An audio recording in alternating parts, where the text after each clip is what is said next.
আসসালামু আলাইকুম। এখন শুনবেন সংবাদ শিরোনাম। রাজধানীতে নিজ নির্বাচনী আসনে ভোটের প্রচারে তারেক রহমান, ভাষান্তিক বস্তিবাসীর পুনর্বাসনের ওয়াদা।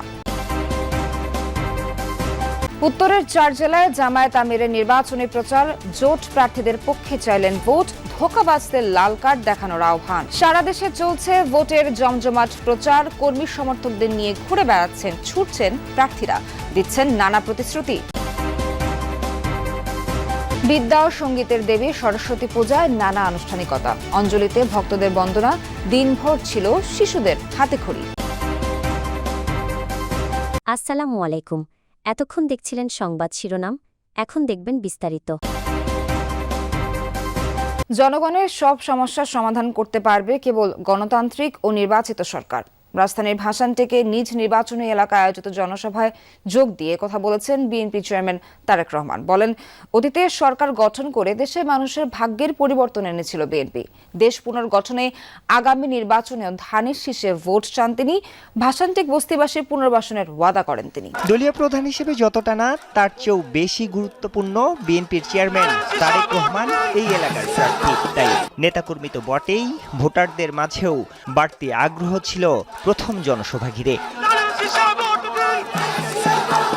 দলীয় পতাকা আর রং বেরঙের সজ্জায় যারা হাজির হয়েছিলেন সভাস্থলে, সবার কণ্ঠে ছিল ধানের শীষ আর জাতীয়তাবাদের স্লোগান।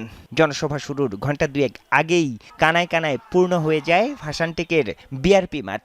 সন্ধ্যা 6:30টায় স্ত্রী জুবাইদা রহমানকে সাথে নিয়ে মঞ্চে ওঠেন তারেক রহমান।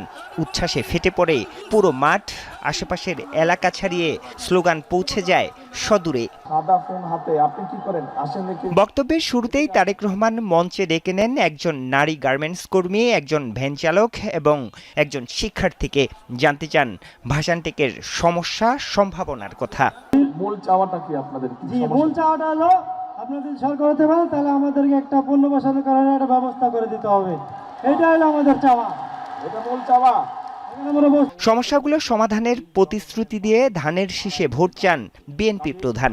আমরা যদি অতীতের সবগুলো কাজ বিবেচনা করি, আমরা দেখব একমাত্র ধানের শীষকে যতবার নির্বাচিত করেছে এই দেশের মানুষ, ততবারই এই দেশের উন্নয়ন হয়েছে, দেশের মানুষের ভাগ্যের একটু হলো পরিবর্তন হয়েছে, ভালো পরিবর্তন হয়েছে। কাজে আসুন, আমি ধানের শীষের প্রার্থী হিসাবে আপনাদের কাছে আমি ধানের শীষের পক্ষে ভোট চেয়ে যাচ্ছি। একই সাথে আপনাদেরকে আমি অনুরোধ করছি, যেই পরিকল্পনার কথাগুলো আপনাদের সামনে আমি তুলে ধরলাম, সেই পরিকল্পনাগুলোকে যদি বাস্তবায়ন করতে হয়, তাহলে সমগ্র বাংলাদেশে ধানের শীষকে জয়যুক্ত করতে হবে। তারেক রহমান বলেন, শিক্ষা, স্বাস্থ্য খাতে উন্নয়ন, কর্মসংস্থান সৃষ্টি সহ সেক্টর ভিত্তিক নানা পরিকল্পনা গ্রহণ করেছে তার দল। দেশের মানুষ পরিবর্তন চায় উল্লেখ করে সুশাসন প্রতিষ্ঠায় বিএনপিকে ভোট দেওয়ার আহ্বান জানান তিনি। আমরা সিদ্ধান্ত গ্রহণ করেছি, আমরা পরিকল্পনা গ্রহণ করেছি। আমাদের দেশের বহু মানুষ বিদেশে প্রতি বছর কর্মসংস্থানের জন্য যায়, কিন্তু এই মানুষগুলো দক্ষ শ্রমিক হিসেবে চায় না।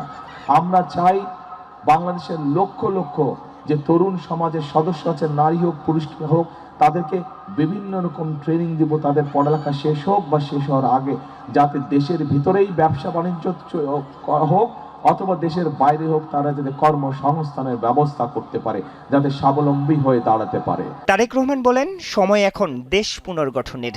বলেন, বিনির্মাণ আর গণতন্ত্র পুনঃপ্রতিষ্ঠার পথে প্রয়োজন জনমানুষের নির্বাচিত সরকার।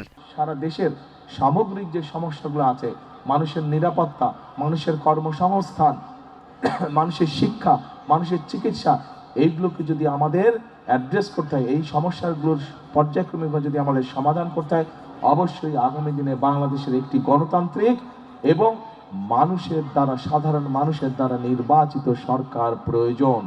মানুষের নির্বাচিত সরকারই মানুষের সমস্যার সমাধান করতে সক্ষম হবে। প্রিয় ভাই বোনেরা, উত্তরাঞ্চলকে কৃষিভিত্তিক শিল্পের রাজধানী করার প্রতিশ্রুতি দিয়ে দ্বিতীয় দিনে ভোটের প্রচার চালিয়েছেন জামায়াত আমির। বলেন, অনেকে কার্ডের প্রতিশ্রুতি দিচ্ছেন, সেই কার্ডে মানুষের ভাগ্য পরিবর্তন হবে কিনা সেই সংশয় প্রকাশ করেন তিনি। আসন্ন নির্বাচনে কেউ ভোট ডাকাতি করতে চাইলে তাদের সম্মিলিতভাবে রুখে দেওয়ার আহ্বান 10 দলীয় ঐক্য প্রধানের। উত্তরাঞ্চল সফরের মধ্য দিয়ে দ্বিতীয় দিনের নির্বাচনী প্রচার শুরু করেন জামাত নেতৃত্বাধীন 10 দলীয় নির্বাচনী ঐক্যের শীর্ষ নেতা ডাক্তার শফিকুর রহমান। সর্ব উত্তরের জেলা পঞ্চগড় 1 আসনে ঐক্যের প্রার্থী সার্জিস আলমের পক্ষে প্রচার চালান জামাতের আমির। জনসভায় 10 দলীয় ঐক্যের শীর্ষ নেতারা বলেন, নতুন করে ফ্যাসিবাদ জন্ম নিতে চাইলে তাদের 5 আগস্টের মতো প্রতিহত করা হবে। বাংলাদেশের টেকনাফ থেকে তেতুলিয়া, রূপসা থেকে পাথুরিয়া 1,47,570 বর্গ কিলোমিটারে শুধু একটাই ধনী হবে, 10 দলীয় ঐক্যবদ্ধ বাংলাদেশ ইনশাআল্লাহ। প্রধান অতিথির বক্তব্যে জামাত আমির বলেন, একটি দলের মতো 10 দলীয় ঐক্যের কাছে কোনো কার্ড নেই। দেশের মানুষের ভালোবাসাই তাদের পুঁজি। ওরা জনগণের প্রতি 5 বছরে একবার দরদের হান্ডিতে জাল দেয় আর এটা উঠলাইয়া উঠে। বাকি 4.5 বছর ওদেরকে আর হারিকেন জ্বালাইয়া খুঁজে পাওয়া যায় না। কেউ কেউ আবার বসন্তের কুকিল, বসন্তকাল আসলে আইসা বললে কুহু কুহু, এরপরে এদেরকে আর খুঁজে পাওয়া যায় না। উড়ে আসে জুড়ে বসে মানুষের সাথে, তৃণমূলের সাথে, গরিব দুঃখীদের সাথে এদের কোনো সম্পর্ক নাই। আমরা এই রাজনীতিকে ঘৃণা করি। আমরা ছিলাম, আমরা আছি, আমরা থাকবো ইনশাআল্লাহ। পঞ্চগড় থেকে জামাত আমির যান দিনাজপুরে নির্বাচনী সভায়। শহরের গোর-এ শহীদ ময়দানে সমাবেশে অংশ নিয়ে জামাত আমির প্রতিশ্রুতি দেন, সরকার গঠন করলে উত্তরাঞ্চল হবে কৃষি শিল্পের রাজধানী। রাজধানীর বিভিন্ন এলাকায় গণসংযোগ চালিয়েছে 10 দলীয় ঐক্যের প্রার্থীরা। সকালে গণমিছিলের নেতৃত্ব দেন ঢাকা 11 আসনে এনসিপির প্রার্থী ও দলটির আহ্বায়ক নাহিদ ইসলাম। সংস্কার ও ক্ষমতা কাঠামোর পরিবর্তনের জন্য ভোট চান তিনি। মিরপুর ও বনানীতে গণসংযোগ করেছেন ঢাকা 16 ও 17 আসনের জামায়াত প্রার্থীরা। সকালে রাজধানীর নতুন বাজার এলাকায় 10 দলীয় ঐক্য এবং ঢাকা 11-র এনসিপি আহ্বায়ক নাহিদ ইসলামের নেতৃত্বে হয় গণমিছিল। জানান, নিজ আসনের প্রার্থী হিসেবে এটাই তার আনুষ্ঠানিক প্রচারণা। মিছিল পূর্ব সমাবেশে নাহিদ ইসলাম বলেন, এবার ক্ষমতা কাঠামো পরিবর্তন ও সংস্কারের নির্বাচন। আতঙ্ক তৈরি করা হচ্ছে অভিযোগ তুলে বলেন, ভোটকেন্দ্র দখলের চেষ্টা করলে রুখে দেয়া হবে।